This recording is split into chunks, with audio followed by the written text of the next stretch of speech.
Veyo ekitabo kino kimutubakwasiza kino kya bannakawempe North, kino kya bantu b'e Makindye. Twagala nga tutambula nga tutalaga mu bitundu byammwe mutuwe ebirowoozo, ate mu kiseera ekituufu mutuwerekereko tutwale ebirowoozo byammwe kubanga temukiikiriddwa kimala nga ebitundu ebyo. Ffe ng'ab'ennakawa bano bakomuledi bange ekibakwatako nange kinkwatako kubanga n'enkya olulala kiyinza okuba abantu ab'e Makindye West na Kawempe North tubayita Freedom Square, State Square. Tujja olunaku tugenda Lulanga era njagala kutwala akakisa kano okusaba poliisi nga mpitiramu omukulu afande Enanga Fred. Omulundi guno tebatuzoganya kino ky'abantu bano kumpi omwaka mulamba nga tebakiikiriddwa, so twagala abantu bano tubakunge basobole okwogera ddala kubanga omubaka babataliiwo abantu basobola okwetuukira abantu nga ebiwandiiko byabwe tubiwandiise wano. Tujja kubakulembera tumiitinge ku Freedom Square, tumiitinge ku City Square, tutambule tugende mu Parliament, ebizibu ebyo oba endowooza z'abantu tuziweeyo nga bwe tulinda kooti okusalawo kiki ekiddako. Buli bwe musituka nga muli ekitole kimu, buli bwe musituka nga mulina numbers, buli musituka ne mugamba enough is enough, abantu bano bajja kuwulira kubanga kati mwe abantu b'e Kawempe North yokite, abantu b'e Makindye yokite, temulina representation. Yensonga lwaki mulaba n'okulaba ensonga kitubayita kati nange era bino ebaleesi bya PDM Parish Development Model. Teri kansala awo ali ku lukiiko olulondola emirimu ebyo, balonze bakiyamani ba NRM, balonze ab'emiruka babwe balaba nti be bakaders basobola okuwuliriza mu gavumenti ne baleka eddoboozi ly'abantu eryalonda. Bwe tuba nga tulina bano ababaka ne bateekawo embeera mu Parliament, either basobola okulwanyisa wamu ne bannaabwe okubeera nga PDM eyimirizibwa okutuuka nga composition yaayo eri mu bwerufu. Vuddeeyo ssemateeka waffe abaasigala nga bamumalamu amaanyi mu mbeera eyo tera abeera safe. N'olwekyo ffenna okuvaayo ntulaga obutali bumativu kyekigenda okutaasa buli omu. No one in this country is safe unless all of us are safe. N'olwekyo bulatya drone abakulu oba obongera maanyi, naye bwe tuvaayo ne baleeta drone ne tuvaayo bajja kujjukira era baddemu akategeera badiri badde abo nti lino eggwanga lya bannayuganda era embeera eyo eyanakyemala tetugenda agikiriza. Ffe ng'abakulembeze ab'amagombolola agatudde wano olwaleero embeera eyo tetugenda agikiriza. Abakulu abaakwatibwa nga Honorable Ssewanyana nga Honorable Ssegirinya bantu bankizo nnyo mu bukulembeze bw'e Kampala. Ekisooka kya byonna baweerezaako nga bakansalas ku authority. Tulowooza nti bamanyi obuzibu obuluma bannakampala naddala nga buvunaanyizibwako Kampala Capital City Authority. Babatemu bunnambiire kubanga it is long overdue. 10 months tugenda mu mwaka mulamba nga bakwata abantu baffe. Tewali representation emala ate nga mwalonda abantu bano mu bungi okubeera nga babakiikirira.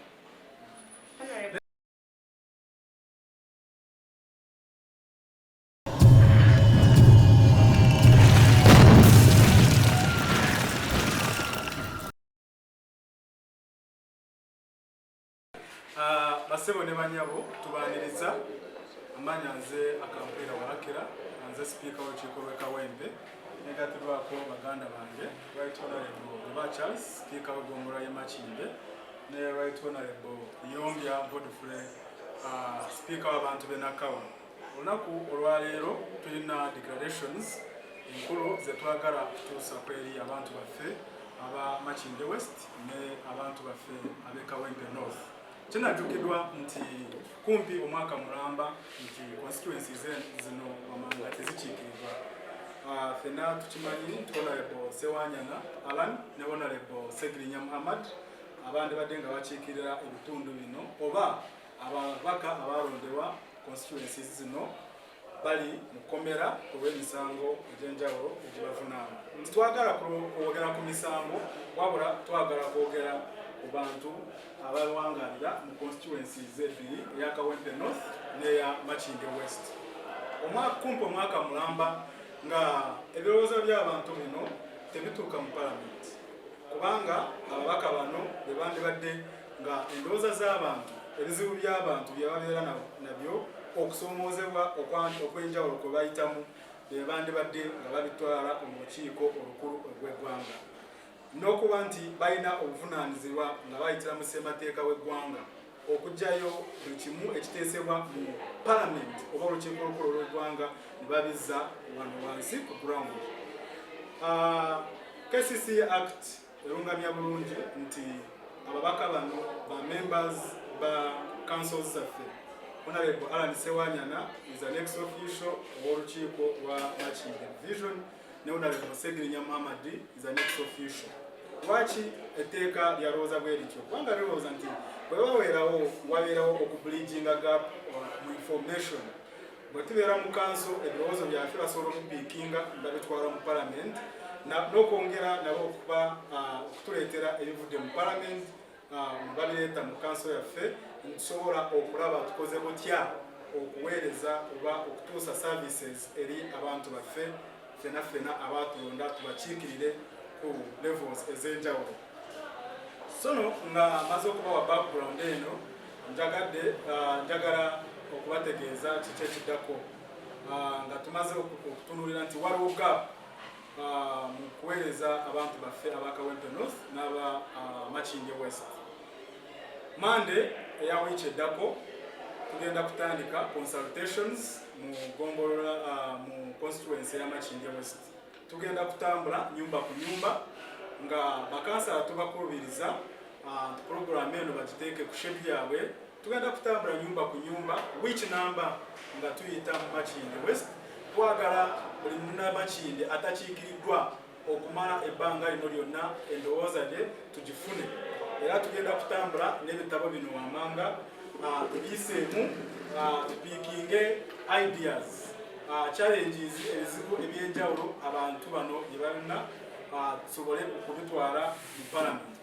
Bwe tumala door to door consultations tugenda kukomenkereza n'olukiiko olwawamu mu constituency ya Makindye west.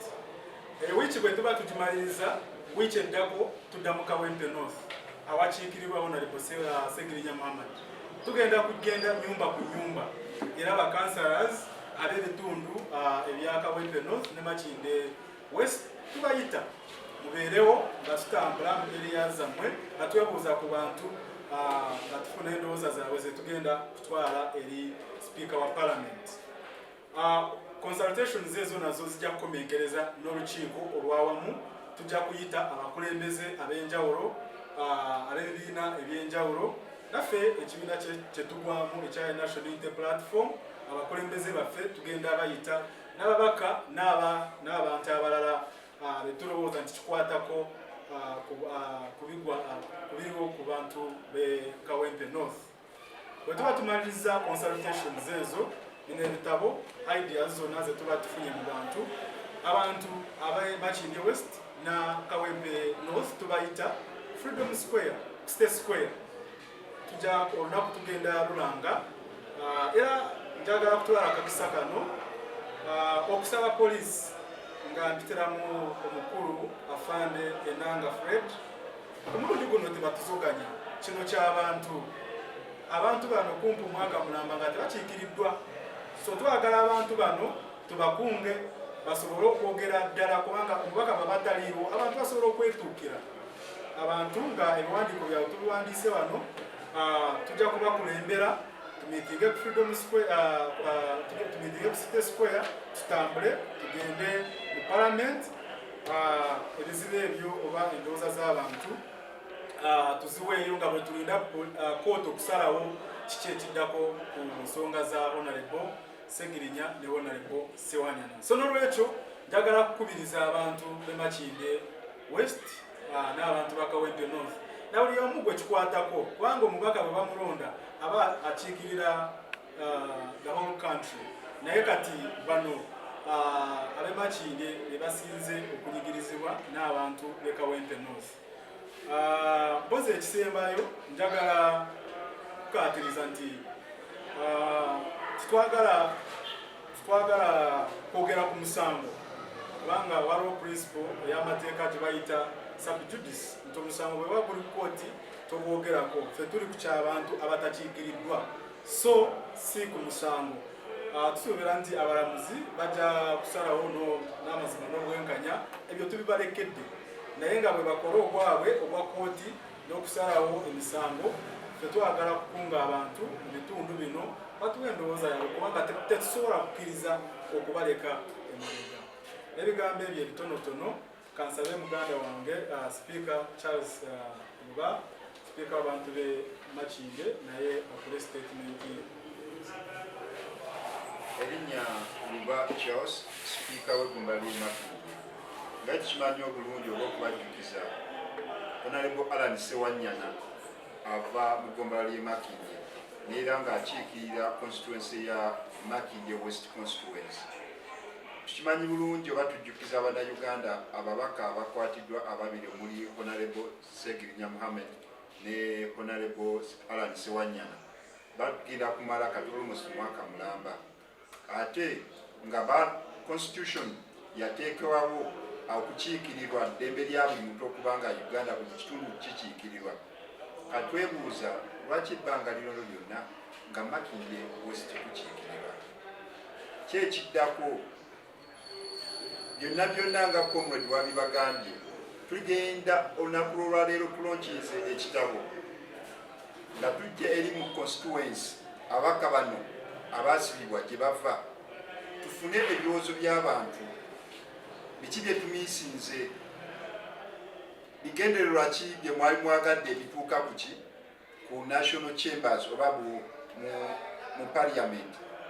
N'olwekyo tugenda ekitabo ng'ekya Makinge West constituency tukironkiza olwaleero kigenda kubeera ku ggombolola wali erya Makinge ku lunaku lwa Mande. Nkunga bakansala bonna n'abakulembeze bonna okuva ku LC1 kuva LC2 bakansala Rajim. Bismillahir Rahmanir Rahim. Assalamu alaikum wa rahmatullahi wa barakatuhu. Nze Haji Kaboggoza omusomi w'edduwa ntereeza ensonga z'amaka ebyenfuna n'endwadde ezitategeerekeka. Haji Kaboggoza omusomi w'edduwa nsiŋŋaanibwa ekitigoma ku lw'ejjinja. Bw'obanga otuuse ekitigoma mu ttawuni ku siteegi osobola okuba ku nnamba z'essimu ezo z'olaba zitambula. Gwe wenna ali ewala oyinza okuyita ku mukutu gwaffe ogwa WhatsApp ku layini eyo eya MTN obudde bwonna mbeerako. Bw'obanga otuuse ekitigoma ku siteegi osobola okulaba aba boda ne bakuleeta awaka oba n'onkubira ku nnamba ze bonna ab'ettaano kubanga bonna bakiikirirwa nga bayitamu Alan Ssewanyana okutuusa ebirowoozo byabwe mu palamenti. Tukimanyi bulungi nno Makinge West okubanga lirimu ku ggombolola esinga obunene limu emiruka egisoba mu 10. Kitegeeza abantu bano bonna obagyeeko chance obagyeeko omukisa gwabwe ogw'okukiikirirwa. Kampala nayo bwegidinaayinze kubanga Kampala erina ababaka nga 9 kati ojjako ababiri tuba tetukyawera. Kyobola obuzibu bwonna obuli mu Kampala biva ku abakulembeze abamu bali mu makomera. N'olwekyo tukunga abantu bonna Basseruganda bonna abafaayo okulaba ng'enfuga y'amateeka etambula. Ffe tetuli ku biki ebiri mu kkooti naye tugamba batuggyeko omukisa ogw'okukiikirirwa. Honorable Alan Ssewanyana ne Honorable Ssegirinya ba ex-officials mu kanso zaffe, ba ex-officials mu kanso ya district eya KCC ewali ku City Authority. Saawa zino tebakyagendayo olw'ensonga balina gye bali buli omu gy'amanyi. Naye ffe tugamba oba batugiggyeko batudinaayinza omukisa gwaffe okuba nga tukiikirirwa. Katutandike tugende eri abantu abalonda Alan Ssewanyana ne Honorable Ssegirinya nga tuyigenda tuyita mu bitabo bino okuva ku Mande ne wiiki eddako tugende e Kawempe bwe tuva okuŋŋaanya ebirowoozo ate neera tugenda kukunga olunaku lugenda neera tujja kukomawo tuyite bannamawulire tukunge bannayuganda bonna abafa mu mbeera y'okutambuza eggwanga mu mateeka nga tugenda okumaakinga nga tutwala ebirowoozo bino eri sipiika wa palamenti ya Uganda. Namba nno omwogezi wa poliisi ogwe bwakwogerera poliisi naye aleme kwekiika mu nteekateeka y'Abannayuganda. Ffe tugenda kutambula mu mbeera ya mirembe nga tunoonya ebirowoozo by'abantu tugenda kutambula embeera ya mirembe nga tutambula eri palamenti ya Uganda. Tugamba aba bonna abakuumi b'eddembe banya okuleeta obujogolijogoli bwabwe okubanga ba implantinga ne bayita indiscipline mu programs zetwatusetinze ne bateekawo embeera ey'okuteeka okulaba amateeka nga bagasoma kifuula nnenge. Naye tubasaba ssaawa zino bakozese embeera ey'obugunjufu ennyo, bakozese embeera ey'empisa mu mbeera y'emirimu gyaffe. Oba oli wa military, oba oli wa UPDF, oba oli wa police, muyina ethics of work, zonna bazigoberere, bagobere amateeka kigagamba. Baleme kubanga bagamba bwe bagenda okukozesa embeera ey'enfuga eteri amateeka ate bagifuule ng'ebinomo. No, tugamba lunaku buli omu olulambikiddwa tugenda kutambula nga twagamba batwe ebirowoozo tubitambuze paka eri palamenti y'eggwanga. Nsigadde erinnya oba Charles. Twanzanyo ssebo sipiika w'abantu b'e Makindye batufunye statement ya munywanyi waffe Honorable Yonga Godfrey. Waliwo enjogera egamba nti munno mukabi ye munno ddala.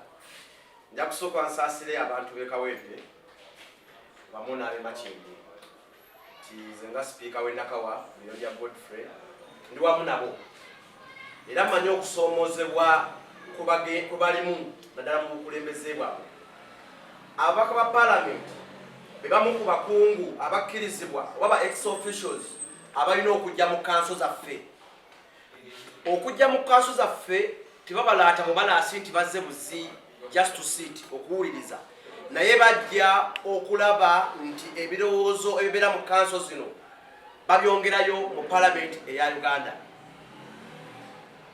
Nja kwebaza bannamateeka abagezezzaako nnyo okulaba nga baganda baffe bano bafuna eddembe, wabula ne tuteeka omulanga eri abavunaanyizibwa ku nsonga eno olw'okutogera ekisooka kya byonna abantu b'e Kawempe n'ab'e Makindye okulaba nga tebakiikiriddwa kimala. Emyezi tulimu 10 ng'abaka bano bali makomera, naye tewannabaawo mbeera ebaleetera kubeera nga bateeba. Ensonga endala ojja kwesanga nti views abamanyi obuvunaanyizibwa bw'omubaka bwa palamenti kwe kubeera nga atuusa ebirowoozo by'abantu mu palamenti ya Uganda. Abakulu abaakwatibwa nga Honorable Ssewanyana nga Honorable Ssegirinya Muhammad bantu bankizo nnyo mu bukulembeze bw'e Kampala. Ekisooka kya byonna baweerezzaako nga bakansalas ku authority. Tulowooza nti bamanyi obuzibu obuluma bannakampala naddala nga buvunaanyizibwako Kampala Capital City Authority. Amagombolola gonna nga bwe mutulaba wano Makindye, Kawempe ne Nakawa wamu n'amalala tegayina buyinza. Devolution of powers section 35 eya Case Act as amended erambika nti obuyinza bujja kudda ku magombolola. So twasuubira nti abakulu bano nga bagenze mu palamenti nga bamanyi obulumi obuli wa KCCA bajja gatta eddoboozi ery'amaanyi, kubanga tubatesitinze tulabye enkola gye bakolamu nga bali mu kanso za Kampala. Tulowooza nti enkola eyo n'embeera gye badde bateekangawo basobola okugiteeka mu palamenti ebintu ne bitambula. Naye olwokubanga tulina representation eyo kwe kusoomoza kutuyinira kati twagala tutandika okubeera nga tugatta omulanga, kubanga bannaffe bano ab'e Kawempe bakigezaako nga bayita mu kanso zaabwe ne balaga obutali mu mateeku ku babaka baabwe. Naye ndowooza bannaffe agalamu abantu abaatusindika abakulembeze baavaayo ne boogera tebabawulira. Nammwe twagala muveeyo tubeere nga tuvaayo twegatte ku nteekateeka eno ey'okubajjamu ebirowoozo nga tuyita mu bakulembeze bammwe. Olunaku olwo lunaba lutuuse muveeyo. Ekitabo kino kibakwasiza kino kya bannakawempe North, kino ky'abantu b'e Makindye. Twagala nga tutambula nga tutalaga mu bitundu byammwe mutuwe ebirowoozo, ate mu kiseera ekituufu mutuwerekereko tutwale ebirowoozo byammwe kubanga temukiikiriddwa kimala nga ebitundu ebyo. Ffe ng'ab'e Nakawa bano bakomuledi bange ekibakwatako nange kinkwatako kubanga n'enkya olulala kiyinza okubeera ewange. Twagala tubeere eddoboozi limu tulwanyise enkola eno tubeere nga tufuna representation emalanga mu Kampala otufuna ababaka bonna bonna nga bajjuvu bulungi ngako kasiye Kampala butukiikirirwa tulowooza nti ebirowoozo bya Kampala byonna bijja kuba bisobola okubeera nga bituukuba bulungi mu Parliament era mubeere beeteefuteefu okubeera nga tulwanirira baganda bafaana. Abantu tubalabye emirundi mingi nga bayitibwa ne beesuulirayo gwannagamba tusuubire nti ku mulundi guno bagenda kuyimukiramu. Omanyi abantu twejjamu embeera ey'obugayaavu oba ey'enyooma. Buli lwe musituka nga muli ekitole kimu, buli lwe musituka nga mulina numbers, buli lwe musituka ne mugamba enough is enough, abantu bano bajja kuwulira kubanga kati mu abantu b'ekawempe north yokite abantu b'e Makindye yokite temulina representation. Yensonga lwaki mulaba n'okulaba ensonga kitubayita kati nange era bino ebaleesi bya PDM parish development model. Teri kansala awo ali ku lukiiko olulondola emirimu ebyo. Balonze bakiyamani ba NRM, balonze ab'emiruka babwe balaba nti be bakadas basobola okuwuliriza mu gavumenti ne baleka eddoboozi ly'abantu eryalonda. Bwe tuba nga tulina bano ababaka ne bateekawo embeera mu Parliament either basobola okulwanyisa wamu ne bannaabwe okubeera nga PDM eyimirizibwa okutuuka nga composition yaayo eri mu bwerufu. So bwe tubayitanga okujja mu nteekateeka nga zonna ne mutavaayo muba mwekotogera mwekana mwekka kubanga n'abantu gavumenti eno eyannakyemalira okutegera tulina amaanyi nga bakulembeze nga mwe muze ne mutubackinga up naye omukulembeze wava yekka n'akola move ne mutavaayo olwo muba mwe munafuyiza mwekka kubanga ffe twava mu mmwe. Kaakati tubawadde agenda nga bwegenda okutambula twagala akatembo omusooke mukazi ebbali tusooke tulwanirire ababaka baffe tugaane kwekwasa tumanye nti buvunaanyizibwa baffe naffe okulwanirira bano kubanga bali basibe banerwanako batya nga basibe. Omuntu akwagaliza okukomera abanga akwagaliza okufa. So tugatta eddoboozi eryo okuta bannaffe abo bonna tusobole okubeera nga tufuna justice esaanidde. N'ekisembayo omanyi kakati ekyonaku zino abantu batya ekintu kimu drone batya okwogera drone ejja kunkwata omuntu yalitidde ddi oba omuntu yaliyogedde ddi omuntu wa bulijjo mwe musobola okwogera because ya somewhere naye ate nze wansi nalyogedde ddi tekimala kino. Omanyi ebintu byonna bitambuliramu n'obumu. Tetuli violent, tugenda kulaga butali bumativu ku nsonga yaffe. Of course drone nakyemalira tukozesezza nga tool ey'okubeera nga etuziyiza okubeera nga tuvaayo nga twogera ne tugenda kutya paka wa.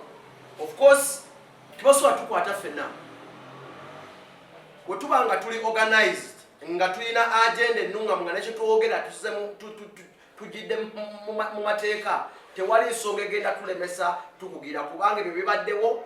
Drone n'oba ogyebalamye kati era esobola okusanga ng'otambula ne bakwata kubanga tubirabye abantu bebakwata nga tebana kibakoze. Drone oyinza okuba tojja kwogera bakusange bweyambadde abamazi kyambalo kibyufu ne bakwata. So embeera eyo tugaane kubeera nga tugitunulira nnyo naye ekikulu kwe kubeera nga tulwana okulaba nga ababaka baffe bano abantu baffe bonna bajje basibwa bafuna ekisooka kya byonna oba nga balina omusango okubavunaana batwalibwe mu kooti omusango otegeerwe. Ekirala babatemu bunnambiire kubanga it is long overdue. 10 months tugenda mu mwaka mulamba nga bakwata abantu baffe tewali representation emala ate nga balonda abantu bano mu bungi okubeera nga babakiikirira. Nekirala nga nyongerezaako ku ddoboozi lya muganda wange ekkubo lyokka lyetusobola okuyitamu okumalawo drones eziri mu ggwanga abantu bonna okuvaayo kubanga bwe tuba tetuvuddeeyo ssemateeka waffe aba asigala nga bamumalamu amaanyi mu mbeera eyo tera abeera safe. N'olwekyo ffenna okuvaayo ntulaga obutali bumativu kyekigenda okutaasa buli omu. No one in this country is safe unless all of us are safe. N'olwekyo bulatya drone abakulu oba obongera maanyi naye bwe tuvaayo ne baleeta drone netuvaayo bajja kujjukira era baddemu akategeera badiri badde abo nti lino eggwanga lya bannayuganda era embeera eyo eyanakyemala tetugenda agikiriza ffe ng'abakulembeze ab'amagombolola agatudde wano olwaleero embeera eyo tetugenda agikiriza. Era njagala buli omu akitegeere nti ffe tetusobola kubeera mu katengo kubanga ekyo kya buwangwa kya butonde nti omuntu every time abeera desiringa okubeera free n'olwekyo oba budroni oba ki obwonabwe tujja bugumira tujja buyitamu era teri nakyemalira eyali awangaddeko Saddam Hussein twamulaba Omar al-Bashir twamulaba n'abakulembeze abalala abaali beefuula bakabi abo bonna twakola ki twabalaba so drones abantu bwe bavaayo drones kyenkakasa nti drones tugenda zimalayo tusobole okuddayo kituyita rule of law nakasembayo nakyemala tukimanyi kino constitution tagimanyi naye ate mu constitution mugimanyi kino gyeri do you have active constitution in Uganda then?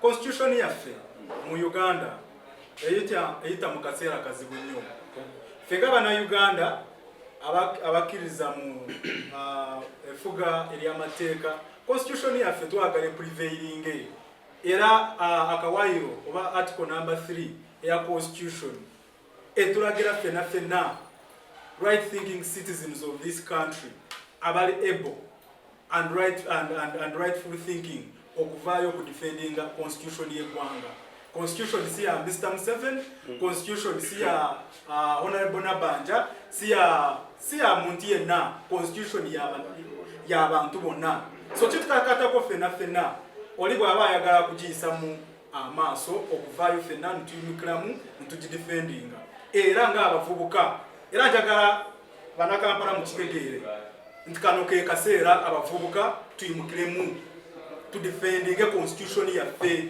kano ke kaseera tumanye nti amaanyi أعوذ بالله من الشيطان الرجيم بسم الله الرحمن الرحيم السلام عليكم ورحمة الله وبركاته Nze Haji Kaboggoza omusomi w'edduwa ntereeza ensonga z'amaka ebyenfuna n'endwadde ezitategeerekeka. Haji Kaboggoza omusomi w'edduwa nsiŋŋaanibwa ekitigoma ku lw'ejjinja. Bw'obanga otuuse ekitigoma mu ttawuni ku siteegi osobola okuba ku nnamba z'essimu ezo z'olaba zitambula.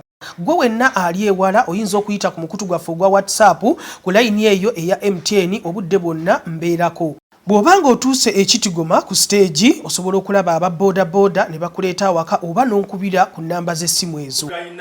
Era abasajja tusobola okukola ki? Tusobola okubazayo mu order nga tuyitira mu law. Era ng'ekyo tugenda kukola ki? Tugenda kikola. Oba batusiba oba bakola ki? Ekyo tugenda kikola mu law.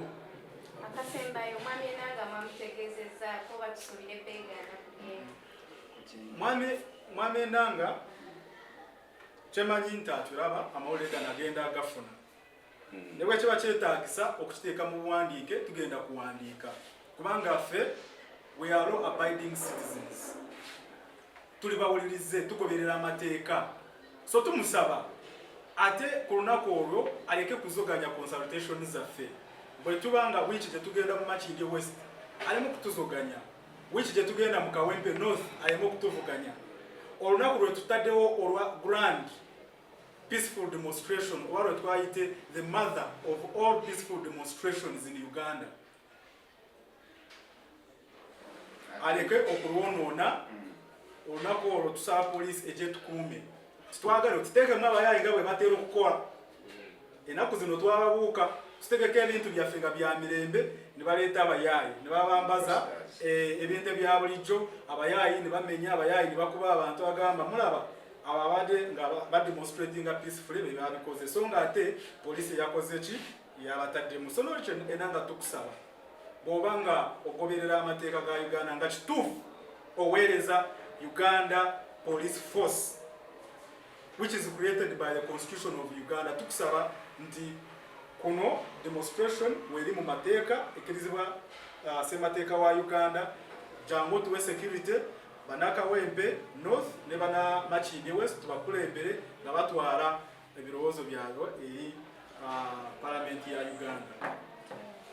Ale ku nsonga eya enanga si etteeka weeriri enanga ina kugobera bugobezwa polisi ina kugobera bugobezi ki feno twali tetwagala kwogera kugamba mutwogera erinnya lye naye tugamba welibanga etteeka weeriri buli munnayuganda alina okubeera ki teeka ekyokugamba mbu tutya drones bano abantu bagezaho okuteekawo fiya bagezaho bikase ne bagamba tukubye ono bagezaho kugamba mbu basse ono bagezaako kugamba mbu ono bamukubye emiggo oba bamutaddeko amayinja yonna oba ne bamusiba eyo bagezaawo creatinga fear naye ngamba bannayuganda eddembe lyonna bakolera kolerere bwe tuba tusazeewo ne tugamba kubanga oyinza okugamba leero bakute tuli wano nga twogera bahonorables naye sibe twogerako bokka twogera ku bantu bonna abali incarcerated wonna gye bali okimanyi bulungi bannayuganda bangi saawa zino oba be bakwatira eri ewa ekalangala bakyali muki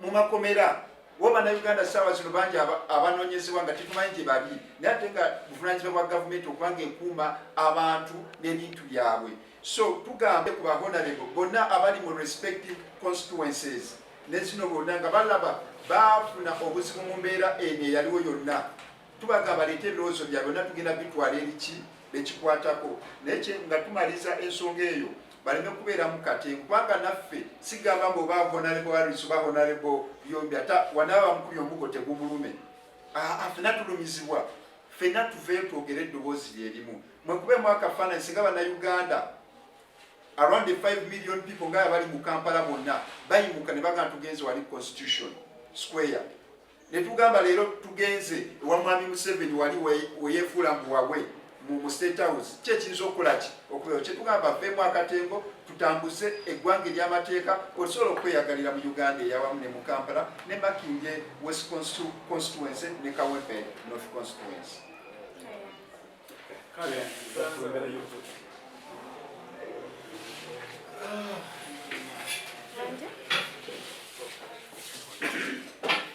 أعوذ بالله من الشيطان الرجيم بسم الله الرحمن الرحيم السلام عليكم ورحمة الله وبركاته Nze Haji Kaboggoza omusomi w'edduwa ntereeza ensonga z'amaka ebyenfuna n'endwadde ezitategeerekeka. Haji Kaboggoza omusomi w'edduwa nsiŋŋaanibwa ekitigoma ku lw'ejjinja. Bw'obanga otuuse ekitigoma mu ttawuni ku siteegi osobola okuba ku nnamba z'essimu ezo z'olaba zitambula.